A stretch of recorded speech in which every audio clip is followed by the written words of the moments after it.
السلام علیکم دوستو، اسٹوڈیو ون کی ایک اور اسلامی ویڈیو میں آپ سب کو خوش آمدید۔ امام ابو حنیفہ کے نام سے کون واقف نہیں؟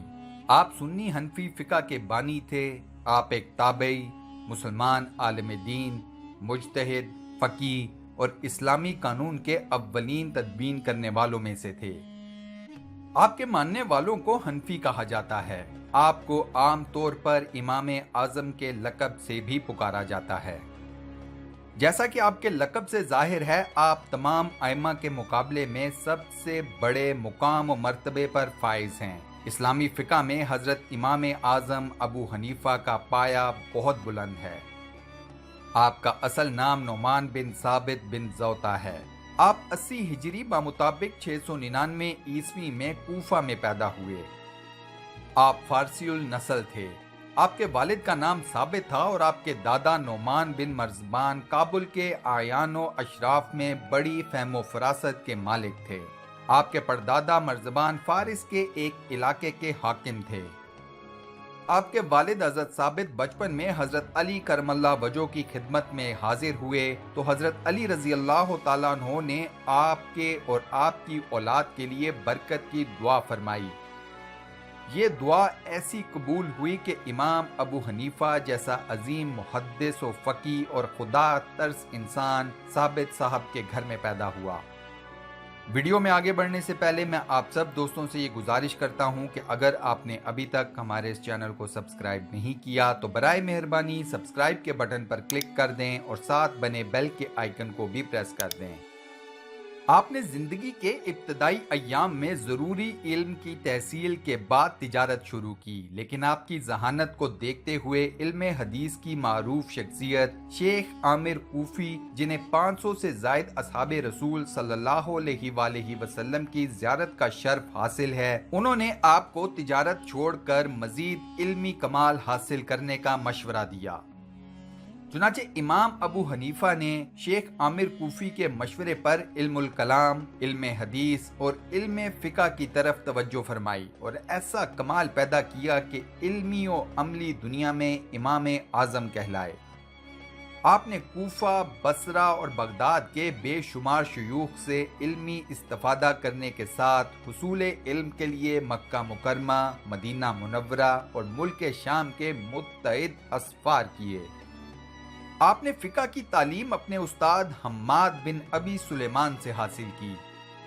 آپ کے اساتذہ کا سب سے پہلا طبقہ صحابہ کرام رضی اللہ عنہم ہیں۔ آپ اس اعتبار سے منفرد ہیں کہ آپ تابعی ہیں۔ آپ نے صحابہ کرام رضی اللہ عنہم سے علم حدیث حاصل کیا۔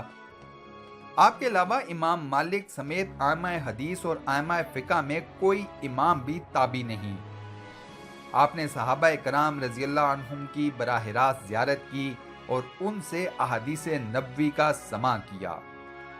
امام اعظم نے علم حدیث کے حصول کے لیے 3 مقامات کا بطور خاص سفر کیا۔ آپ نے علم حدیث سب سے پہلے کوفہ میں حاصل کیا کیونکہ آپ کوفہ کے رہنے والے تھے اور کوفہ علم حدیث کا بہت بڑا مرکز تھا۔ گویا آپ علم حدیث کے گھر میں پیدا ہوئے، وہیں پڑھا، کوفہ کے سب سے بڑے علم کے وارث امام اعظم خود بنے۔ دوسرا مقام حرمین شریفین کا تھا، جہاں سے آپ نے احادیث اخذ کیں، اور تیسرا مقام بصرہ تھا۔ امام ابو حنیفہ نے تقریباً 4000 اساتذہ سے علم حاصل کیا۔ ایک مرتبہ حضرت امام اعظم رحمت اللہ علیہ اور امام شافعی رحمت اللہ علیہ کے شاگردوں کے مابین جھگڑا پیدا ہو گیا۔ ہر گروہ اپنے امام کی فضیلت کا دعوے دار تھا۔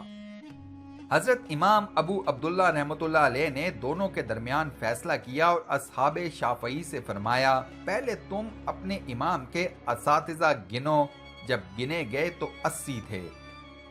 پھر انہوں نے احناف سے فرمایا کہ اب تم اپنے امام کے اساتذہ گنو۔ جب انہوں نے شمار کیے تو معلوم ہوا وہ 4000 تھے۔ اس طرح اساتذہ کے عدد نے اس جھگڑے کا فیصلہ کر دیا۔ آپ فقہ اور حدیث دونوں میدانوں میں امام الائمہ تھے۔ حضرت امام ابو حنیفہ رحمت اللہ علیہ کے 1000 کے قریب شاگرد تھے، جن میں سے 40 افراد بہت ہی جلیل المرتبت تھے اور درجہ اجتہاد کو پہنچے ہوئے تھے۔ یہ خاص شاگرد آپ کے مشیر خاص بھی تھے۔ ان میں سے چند کے نام یوں ہیں: امام ابو یوسف، امام محمد بن حسن، امام حماد بن ابی حنیفہ، امام ظفر بن حذیل، امام عبداللہ بن مبارک، امام وکیع بن جراح اور امام داؤد بن نصیر۔ قرآن مجید کے بعد صحیح ترین کتاب صحیح بخاری کے مؤلف امام محمد بن اسماعیل بخاری اور دیگر بڑے بڑے محدثین آپ کے شاگردوں کے شاگرد تھے۔ آپ نہایت ذہین اور قوی حافظہ کے مالک تھے۔ آپ کا زہد و تقوی، فہم و فراست اور حکمت و دانائی بہت مشہور تھی۔ آپ نے اپنی عمر مبارک میں 7,000 مرتبہ قرآن ختم کیا، 45 سال ایک وضو سے 5 نمازیں پڑھی۔ رات کے 2 نفلوں میں پورا قرآن حکیم ختم کرنے والے امام ابو حنیفہ دن کو علم پھیلاتے اور رات کو اپنے رب کی عبادت کرتے۔ امام ابو حنیفہ میانہ قد، خوشرو اور موزوں جسم کے مالک تھے۔ گفتگو نہایت شیریں کرتے، آواز بلند اور صاف تھی اور فصاحت سے ادا کرتے تھے۔ اکثر خوش لباس رہتے تھے، سرکاری وظیفہ خوری سے دور رہے، حریت فکر، بے نیازی اور حق گوئی ان کا ترہ امتیاز تھا۔ آپ کی حیات مبارکہ کے لاتعداد گوشے ہیں اور ائمہ حدیث آپ کا ذکر کرتے ہوئے ہمیشہ کہتے ہیں کہ آپ علم کے سمندر ہیں۔ امام اعظم اپنے طریقے اجتہاد و استنباط یوں بیان کرتے ہیں کہ میں سب سے پہلے کسی بھی مسئلے کا حکم قرآن مجید فرقان حمید سے لیتا ہوں۔ اگر وہاں مسئلہ نہ پاؤں تو سنت رسول صلی اللہ علیہ وآلہ وسلم کی مدد حاصل کرتا ہوں۔ اگر وہاں بھی مجھے کوئی سرا نہ ملے تو اصحاب کرام رضی اللہ عنہم کے اقوال میں سے کسی کا قول مان لیتا ہوں۔ ان اصحاب کے اقوال کے برابر میں کسی دوسرے کا قول نہیں لیتا، اور اگر معاملہ دیگر مجتہد لوگوں کی طرف آ جائے تو اس وقت میں بھی ان لوگوں کی طرح اجتہاد کرتا ہوں۔ امام ابو حنیفہ کا ملکی سیاست سے بھی ایک تعلق تھا، لیکن انہوں نے کبھی بھی کسی خلیفہ کی خوشامد یا ملازمت نہ کی، ہمیشہ حق اور اہل حق کا ساتھ دیا۔ یزید نے ان کو مشیر بنانا چاہا تو آپ نے صاف انکار کر دیا اور کہا، اگر یزید مجھے یہ کہے کہ صرف مسجد کے دروازے گن دو تو مجھے یہ بھی گوارا نہیں۔ امام ابو حنیفہ کی فقہ کے اجتہادی مسائل تقریباً 1200 سال سے تمام اسلامی ممالک میں پھیلے ہوئے ہیں۔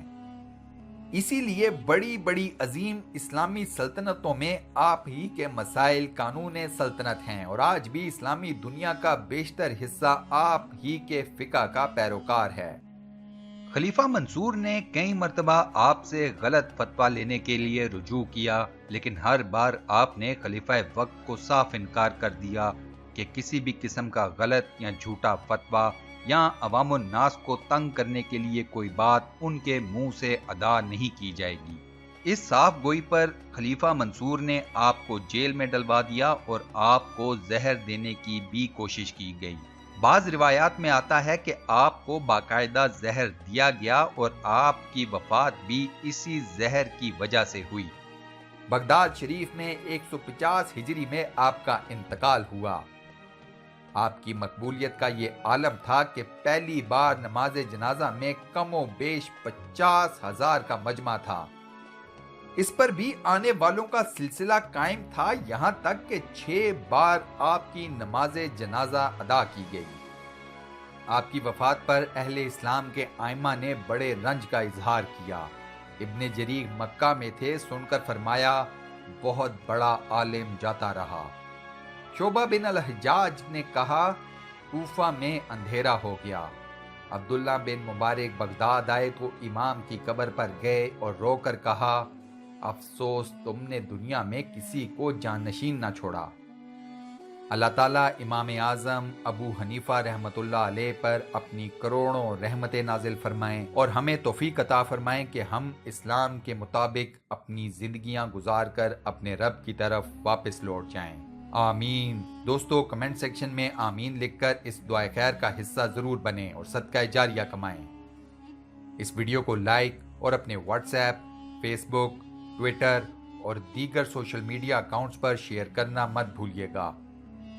انشاءاللہ اگلی ویڈیو میں آپ دوستوں سے ایک بار پھر ملاقات ہوگی. تب تک کے لیے اللہ حافظ.